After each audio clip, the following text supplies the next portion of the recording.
Hi everybody, this is the Baseball Hood, the amazing, spectacular, terrific, the great one, the People's Champion.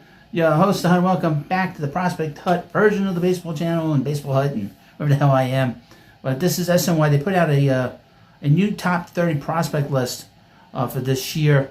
Obviously, we all have all these trades that happened last week at the trading deadline, and of course, they add in the draft picks that they brought in less than a month ago. MLB.com has not added in those players yet because some of them take about a month to see if who's going to be here, who's not going to be here. But this day, mid-season top 30 prospects for 2026. Mets moves at trade deadline reshaped the system. I'm going to skip and just dig in right now into the scan reports. At number 1, infielder Jefferson Rojas.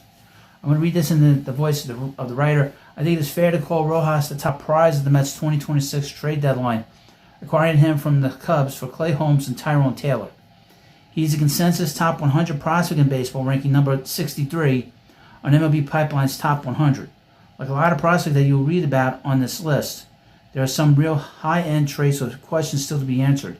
The most intriguing thing to me about Rojas is that he looks like a balanced, high-floor player who has gotten better year over year. The 21-year-old came into the year as a hit-over-power player and has added more power to his game this season with 15 homers and 19 doubles in 91 games at AA, where he's 2 years younger than the average age at the level. Scouts I spoke to graded him above average, above power and hit tool. Rojas has an aggressive approach to the plate with some chase. He won't draw a ton of walks, but he's maintained a strong 16.4% strikeout rate. He's an average to tick above average athlete who has primarily played shortstop, but has begun to play more third base this year. That is where the writer I project him best defensively, considering his above average throwing arm. I wouldn't label Rojas as a potential star, but I think he's a high probability starter, likely at third base with 20 home run potential. He joined AA Binghamton. Is Rule 5 eligible? That's important because the Mets in all likelihood will take him and protect him. They don't want to lose him. And the writer thinks he would get on the Major League radar in 2027. His time to make it to the Major Leagues, according to this, is 2027. I agree. At number 2, Jonathan Santucci. You won't see Santucci on any top 100 list, but I think he could begin to enter those conversations in the near future, especially if he continues to grow at the AAA level after his recent promotion. Over his final 10 starts with the AA Binghamton team before his promotion to Syracuse in AAA, Santucci posted a 2.54 ERA and 49 2/3 innings, allowing only 33 hits and striking out 67. In 2 of those outings, Santucci had double-digit strikeouts, including a career-high 13 on July 19th. Santucci is equipped with 2+ pitches, a fastball in the mid-90s that will touch 97 miles per hour, and an upper 80 slider that is his best swing and miss offering. Coming into the season, the changeup was the main pitch of focus, but he's found the grip that he's comfortable with, and in AA, that changeup was surpassed by his low mid-80s curveball. That pitch tones well off his fastball and slider. Santucci is an excellent athlete on the mound as a former two-way player. Let's believe he still has not scratched the surface of what he could become, given it's only his second year as a full-time pitcher. With continued refinement of his third and fourth pitches and his command, Santucci looks the part of a future mid-rotation starter who should enter the Mets rotation mix sometime in 2027. Another guy for 27. The Mets drafted him 2 years ago at a Duke, and he's left-handed.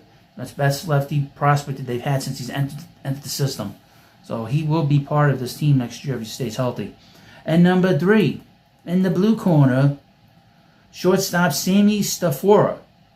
I'm going to likely be the high guy on Stafora, and I believe the New York native was a good return for Luke Weaver at the deadline. The 21-year-old is hitting .276 with 20 homers, 54 RBIs, and 20 stolen bases with a .593 slugging percentage and 60 games split between low A and high A this year.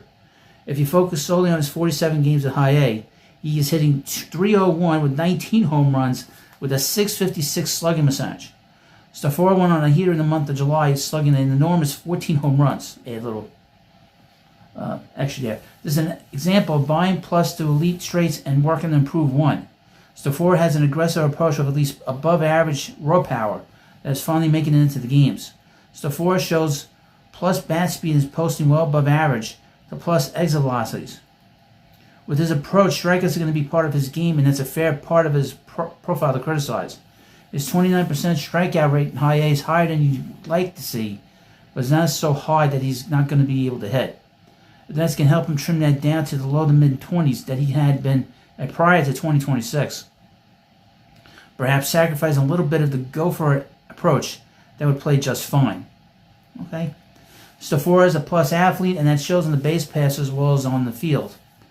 Where I couldn't find an evaluator who didn't think he'd be able to stick it short and be plus at the position. If needed, he has some experience at second base, and there's little doubt that his athleticism would play in the outfield. He has the ingredients of what could be an impact player at the next level as a plus athlete, plus defender, and the potential for plus power at the shortstop position, which doesn't grow on trees. As I know, there's still things to work on with his approach, but that is in his hands as well as Mets player development, and he has plenty of time to work through that. Stafora is the type of prospect that I see impacting top 100 lists in the next calendar year, if not sooner. ETA for Stafora 2028. Now, number 4 is an interesting case because we've seen him. After putting up video game numbers in 2025, Jonah Tong entered 2026 looking to expand his repertoire to find a trustworthy pitch that moves glove side, focusing on different variations of a cutter and a slider. Early on, it seemed Tong was willing to sacrifice results to just pepper the cutter to try to make it a proper offering, and he's throwing it 20% of the time this season.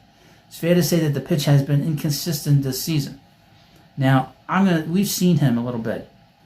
According to Daniel Murphy, who's been now he's a Mets broadcaster, he said that he only has one pitch. Now, Murph says he only has one pitch, and he's a student of hitting. Tong has a problem. And I was not too impressed with what I've seen so far. He throws hard, but his fastball is straight, and his breaking ball, he kind of like you can tell he's throwing it. At number 5, probably one of the quickest rides, and a guy that might be number 1 at some point, and this is infielder Mitch Voigt. The difference on this list between prospects 2 through 5 was razor thin. There's an argument to rank them in almost any order. Voigt was the Mets' first-round pick in 2025 out of Michigan. He began his first pro season with High A Brooklyn, where he got off to a slow start, posting a 696 and 699 OPS in April and May, respectively. Once the calendar flipped to June, things began to click for Voigt. In 44 games since June 1st, he's hitting .296 with a .473 slugging percentage, .883 OPS, with 6 home runs, 29 RBIs, and almost as many walks as strikeouts. He was promoted from High A to Double A on June 27th. He's now currently, I believe, 11 for 18 in the first, or something crazy. 11 for 18 last week. He's been just an incredible ride. 2 weeks in a row in the Double A Eastern League, he's the player of the week. The Mets helped him make Voigt's swing last offseason. The results have followed. While he may not possess much more than average hit and power tools, he does have bat speed. And his swing naturally leads to lofting the ball. Voigt is a plus athlete and defender, 39 stolen bases in 82 games. Despite being a natural second baseman, the Mets have played him a lot at shortstop this year. They have been impressed with his actions there. Those scouts I talked to still believe second base ultimately where he will end up long term. He could be an everyday second baseman at the next level. I believe that he will be getting a chance to be the everyday second baseman next year. Very similar to what the Mets did with Carson Bench. We'll see. But of course, the Mets have Marcus Semien there for the next 2 years. At number 6, shortstop Elian Pena. Pena was the Mets' top international signing of 2024 for $5 million, which is the largest bonus that the organization has given to an amateur international free agent. As one of the youngest players in the low A Florida State League, the 18-year-old Pena has more than held his own, hitting .260 with a 743 OPS with 5 home runs in 83 games. Mets have been most impressed with his advanced plan at the plate, with a 19.6% strikeout rate and 14.1% walk rate. Though it's not surprising given his age and need for some physical maturation, he has not impacted the baseball consistently from an exit velocity standpoint quite yet. Though a max exit velocity of 109.1 miles per hour is a good starting point. With that maturation and perhaps some more aggressiveness early in counts, there is belief that there is more in the tank. That's the thing. That's been the interesting thing about him is the exit velocities. Defensively, he has played shortstop, but as an average athlete, he's most likely to be a third baseman long term, which should work just fine with his above-average throwing arm. A baseline of advancing swing decisions, bat to ball skills, and power potential leads to an exciting prospect. I'll be very interested to see what the 2027 version of Pena looks like after what he learned in his first full professional season. It says that he'll be in the majors by 2029. At number 7, shortstop Wandy Azagan. Azagan was the Mets' top international signing in 2026 when he signed for a $3.9 million bonus after breaking a verbal commitment with the Yankees. He was ranked as the number 2 international free agent in the 2026 class by MLB Pipeline.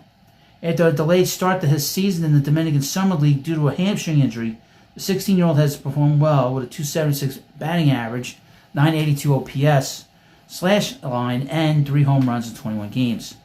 Azagan has electric bat speed that has routinely generated plus exit velocities, peaking at 114 miles per hour in games this season. Side note, that is crazy for a 16-year-old. He is a power over hit profile who will swing and miss, but there's dirty home run potential, especially as he physically matures. He's a left-handed hitter, by the way. He is a plus athlete with the action to handle shortstop, but time will tell if he ends up needing to move to second base. Azagan is an exciting prospect who has a chance to top this list if he carries over this success stateside. People have compared him physically to Alfonso Soriano. That's a good comp.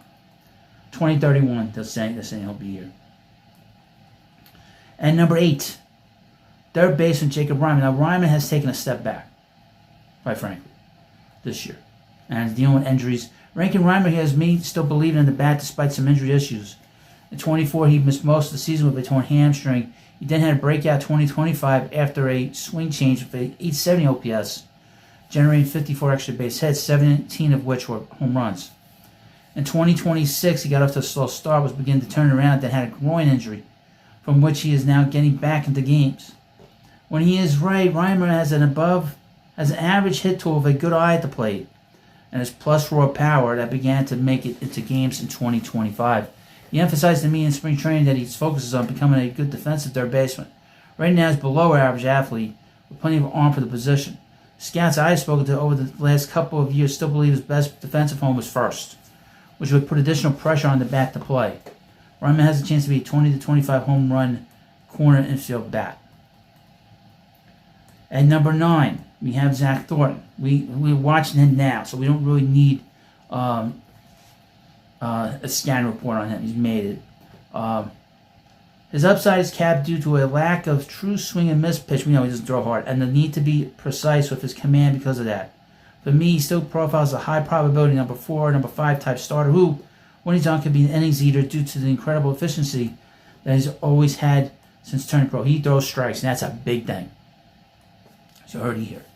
And number 10, the Mets just drafted this kid. This is Carson Wiggins, right-handed pitcher. Wiggins was the Mets' first-round selection out of Arkansas in the 2026 draft in what I describe as a home run swing type of pick.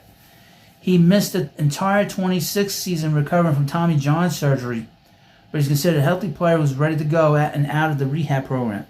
Wiggins had the best fastball in the draft and now has the best fastball in the Mets organization.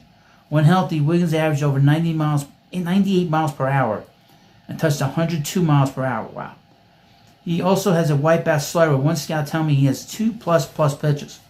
Wiggins is an excellent athlete on the mound. Just look up his high school basketball highlights on YouTube to see his athleticism. At the MLB Draft Combine, he showed the ability to spin a curveball averaging 2,700 RPM, though his changeup lags behind the other offerings right now. There's a wide range of outcomes with Wiggins due to health and a need to improve command. But the Mets believe there is a frontline starter potential here. If the command doesn't quite get there, being a closer is a realistic outcome. Given Wiggins' lethal fastball slider combination, he's gonna be here. He's gonna be very exciting to watch and follow. He really is, quite frankly. 2028. Right-handed pitcher at number 11, Jack Winninger. Winninger was a breakout prospect in 25, but upon his promotion to AAA in 2026, things have started to trend backward. His velocity and command have backed up with the Major League ball that is used at AAA. Yes, the physical baseball is different at AAA than the levels below. His fastball has been much more 91, 93 miles per hour than 95. He was averaging in AA in 2025. The splitter remains a plus pitch, and his slider is slightly above average. Plus, he'll mix in a sinker and a sweeper. Winninger's walk rate nearly doubles from 7.6% to 13.1% this year, but there is certainly still hope that he will adjust to new ball and new level. So at this point, it's hard to project any more than a back-end starter. 2027, they said here. At number 12, outfielder Aiden Robbins. And I've talked about him because the word was that the Mets were going to draft him number 1 this past year. Robbins was the Mets' third-round pick in the 2026 MLB draft out of Texas. He had first-round buzz leading into the draft, but fell down due to the question about consistently hitting breaking balls in his future defensive home. His college career was a tale of two different guys. He was a hit-over-power guy at Seton Hall. Then he dominated the Cape Cod League, leading the league in batting average, slugging, and OPS. At Texas, Robbins became a power-of-a-hit player, doubling his 2-year Seton Hall home run total of 12 in 1 year with the Longhorns with 24. Mets are looking to find a blend of the player offensively. Robbins is an average athlete and defender who might project as a left fielder at the next level, which puts pressure on the offensive profile coming together. 2028. And number 13, this is a very intriguing player. Emilian Petrie, second baseman. Petrie was originally listed as the third piece in the Freddie Peralta trade. For me, he's the clear top prospect Mets received in that deal. In 88 games between high A and double A this season, he is hitting .308 with a .447 slugging percentage, .885 OPS. His offensive profile is plus bat to ball with an elite zone contact rate of 91.7%. Petrie hardly chases the swings and misses, having only 40 strikeouts in 88 games. That is very unusual. Which is a 10% strikeout rate, and he almost doubles his strikeout rate with an 18% walk rate. Power is not a part of his game, and at times the ball is on the ground more than you want. Though he has flashed a max exit velocity of 111 miles per hour, the average and 90th percentile EV numbers are well below average. Petrie's average to a tick above athlete probably fits best at second at the next level. He looks the part of a player who should hit for average, get on base, and avoid strikeouts with not a ton of impact in the baseball for extra base hits. While not being a plus athlete, that caps his upside, but there's everyday player potential here, okay? 2027, so he can be with the Mets next year. At number 14, Ryan Clifford. Clifford is the biggest faller on this list in what has been a season. I'm just going to read certain things here. This year he hit 185 with a 277 on-base percentage, 365 slugging percentage. He's a guy that's supposed to hit for power. 16 home runs and 50 RBIs. He has struck out 150 times this year in 98 games. He hits the ball hard, but there was a belief that he was going to be in the majors this year. And I think that's why the delegate genius, David Stearns, did not want to resign Pete, because I think he thought because Clifford was in the minor league system that he was going to have him play first. This has been an utter disaster for Clifford. And number 15, we've seen Nick Morabito. He's basically a backup. He'll be the eventual backup for Tyrone Taylor. He does a little bit of everything. He's not an everyday player. He did not have a major league hit when he was here, but he'll be back in September, I would think. Number 16, first baseman outfielder Randy Guzman. Guzman is one of the most exciting players, power hitters in the system with true plus power. He is an aggressive hitter who flashes elite exit velocities. He has swing and miss to his game and does not draw many walks, and he tends to chase, struggling more with off-speed and breaking balls. He plays first in the outfield. The growth of the hit tool is going to tell the tale of what his offensive profile grows into, especially at the upper levels. It's dirty home run type power, but he has to make enough contact to get there. Guzman is a below average runner who has split time in the corner outfield spots, but he's likely a first baseman long term. Number 17 is an intriguing player, new to the Mets organization. Number 17, first baseman Cole Mathis. Mathis was the return from the Cubs in the David Peterson trade. The former second-round pick has battled some injuries since being drafted, having Tommy John surgery, an elbow sprain, and a wrist sprain. He recently got back into game action, and if he's right, it's an average hit tool with above-average raw power that he can utilize to all fields. Mathis was a third baseman, but after the injuries, he has shifted to first. If he can stay healthy and continue to grow offensively, he has a chance to be a starting first baseman at the next level. 2028. Number 18, left-handed pitcher Shane Sadoa. Sado was the Mets' 4th-round pick of the 2025 MLB draft out of Texas A&M. After a big 2024 season, was positioned to be a high draft pick that year, but he ended up missing the season with Tommy John surgery. He returned in 2026, and statistically, it wasn't what he expected, with a 7.03 ERA and 71 2/3 innings. But that did not change what scouts thought about him. His stuff got better as the spring wore on, and he began to look more normal in his first year back from surgery late in the season. Let's believe there's a physical maturation left on his 6'3", 185-pound frame that could lead to an uptick in stuff. He's a pure strike thrower who has a 4-pitch mix headlined by an above average, low 80 slider and a fastball. He looks like a back-end starter with a chance for more if the stuff improves, okay? 2028. At number 19, right-handed pitcher Gary Gil-Hill, who's got the coolest name. Gil-Hill was the lone pitcher acquired in the Peralta trade. The 21-year-old was the Rays' 6th-round pick in the 2022 MLB draft out of JFK Catholic in Somers, New York. As mentioned above, the Mets' target prospect at the deadline had at least one plus trait to build around. Gil-Hill is his plus control and command of a 4-pitch mix, none of which are truly plus offense but are mostly average to a tick above. He has a fastball that sits 93 to 94 miles per hour and will touch 96 with a cutter, slider, and changeup that lags a little behind as the 4th pitch and as a focus of the Mets' pitching development system as he enters the organization. Gil-Hill looks like a high probability back-end starter or swingman. He is Rule 5 eligible this winter, so he would need to be added to the 40-man roster. If so, he stands out as a pitcher who could make his debut in 2027. Okay. Gabe Davis, number 20. Davis was the headlining piece. The headlining piece of the Wesker Brazaban trade. The 2025 5th-round pick of the White Sox was college teammates with Carson Benj and Nolan McLean. And you know where they went to school? They went to Oklahoma State. He's a massive 6'9", 235-pound right-hander who was a college reliever converted into a pro starter, but more in a 50 to 70 pitch increments. Davis possesses some big stuff, with 2+ pitches, a fastball that sits mid-90s and touches 100, and an upper 80 slider that will reach the low 90s. He had some growth to change it this year, generating whiffs at an above-average rate despite less usage, and he will mix in a curveball. Davis' control has taken a step forward from what it was in college, but it's still below average. Most scouts I spoke to since the trade believe Davis' future is in the bullpen, and is the kind of stuff that could fit in a high-leverage role. Oklahoma. Whew. At number 21, right-handed pitcher Will Watson. Watson entered the season as one of the top 5 pitching prospects in the organization, and he struggled early on with stuff that ticked back.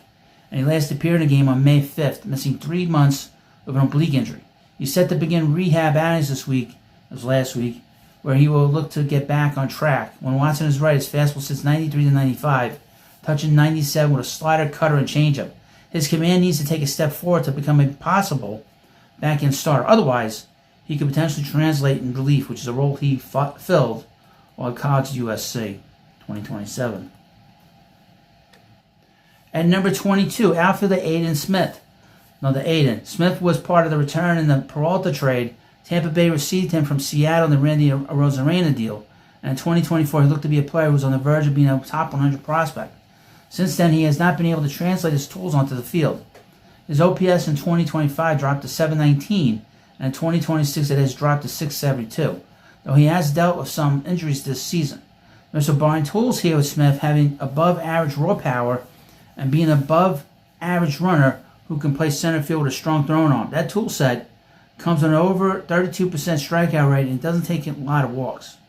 This player development is getting a ball clay and Smith that I look at as an upside flyer that will need some swinging approach tweaks to make more contact and try to maximize the tools here. He's gotten off to a pretty good start, by the way. ETA 2028. Now, I don't need to read this guy's scan report. This is catcher number 23, catcher Chris Swirl. Right now he's hit 201 as a week ago. His OPS is 754 with 14 home runs in 83 games. But he is strikeout now a ton in AA. He's probably going to make it to the major leagues because he has a lot of versatility. But he's going to be going back and forth. Okay? He is taking a step back as a prospect. But he plays behind the plate. He plays first base. He plays the outfield. He can run. He does a lot of the little things, but that swing and miss is a problem.